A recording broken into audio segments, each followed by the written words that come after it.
Assalamualaikum warahmatullahi wabarakatuh. Halo Sobat Higi, saya Helga Putri Ariana dengan NPM 104220002.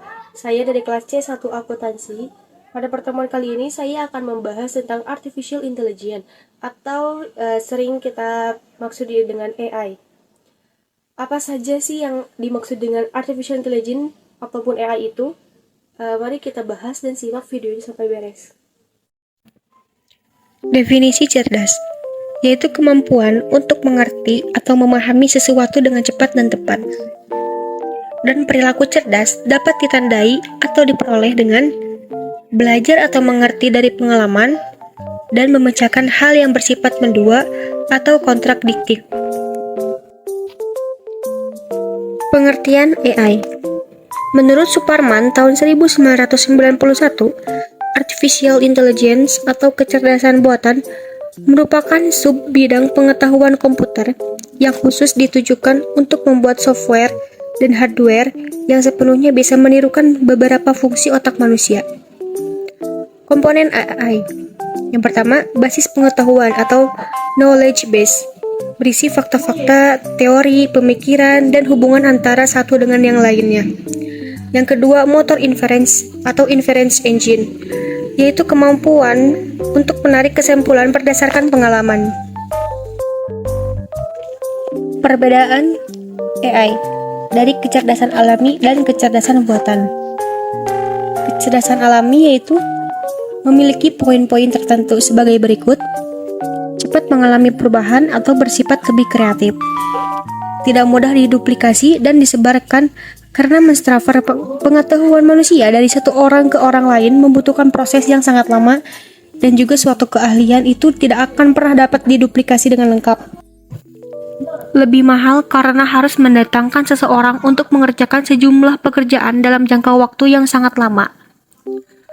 Konsisten dan menyeluruh karena kecerdasan buatan adalah bagian dari teknologi komputer. Dapat didokumentasikan dengan cara melacak setiap aktivitas dari sistem tersebut. Dapat mengeksekusi tugas tertentu lebih cepat.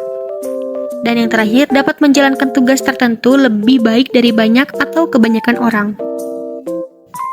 Sedangkan kecerdasan buatan memiliki poin-poin tertentu. Yang pertama, lebih permanen, lebih mudah diduplikasi dan disebarkan, lebih murah, senantiasa berubah-ubah. Kecerdasan alami sangat sulit untuk direproduksi, lebih lama dalam mengeksekusi tugas tertentu, memiliki kelemahan dalam menjalankan tugas tertentu, kreatif karena kemampuan untuk menambah ataupun memenuhi pengetahuan itu sangat melekat pada jiwa manusia, memungkinkan orang untuk menggunakan pengalaman secara langsung, dan pemikiran manusia dapat digunakan secara luas. Aplikasi-aplikasi AI. Yang pertama ada sistem pakar atau expert system. Di sini, komputer digunakan sebagai sarana untuk menyimpan pengetahuan para pakar. Dengan demikian, komputer akan memiliki keahlian untuk menyelesaikan permasalahan dengan meniru keahlian yang dimiliki oleh pakar. Yang kedua, pengolahan bahasa alami atau natural language processing.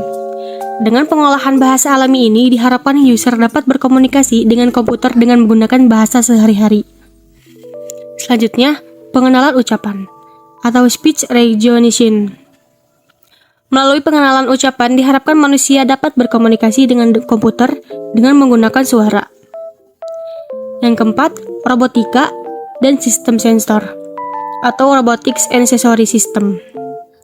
Yang kelima, computer vision.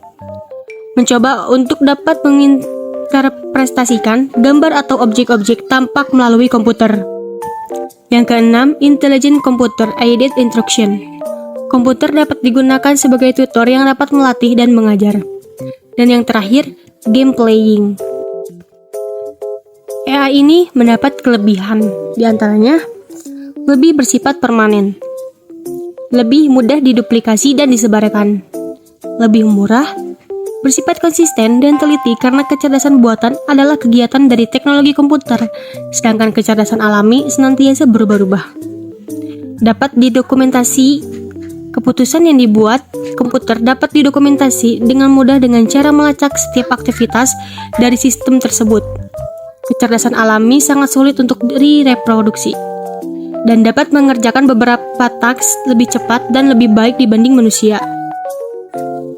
Walaupun kecerdasan alami akhir-akhir ini telah hampir tersingkirkan oleh kecerdasan buatan, namun kecerdasan alami pun memiliki kelebihan, di antara lain yang pertama, kreatif. Manusia memiliki kemampuan untuk menambah pengetahuan, sedangkan pada kecerdasan buatan, untuk menambah pengetahuan harus dilakukan melalui sistem yang dibangun. Yang kedua, memungkinkan orang untuk menggunakan pengalaman atau pembelajaran secara langsung, sedangkan pada kecerdasan buatan harus mendapatkan masukan berupa input-input simbolik. Dan yang terakhir, pemikiran manusia dapat digunakan secara luas, sedangkan kecerdasan buatan sangat terbatas. Konfigurasi sistem pakar. Sistem pakar terdiri dari 4 bagian utama, antara lain, yang pertama antarmuka pengguna, yang kedua basis pengetahuan atau knowledge basis, yang ketiga mesin inferensi atau inference engine, dan yang keempat mesin pengembangan. Cukup sekian materi yang dapat saya sampaikan, mudah-mudahan bermanfaat bagi kita semua. Wassalamualaikum warahmatullahi wabarakatuh.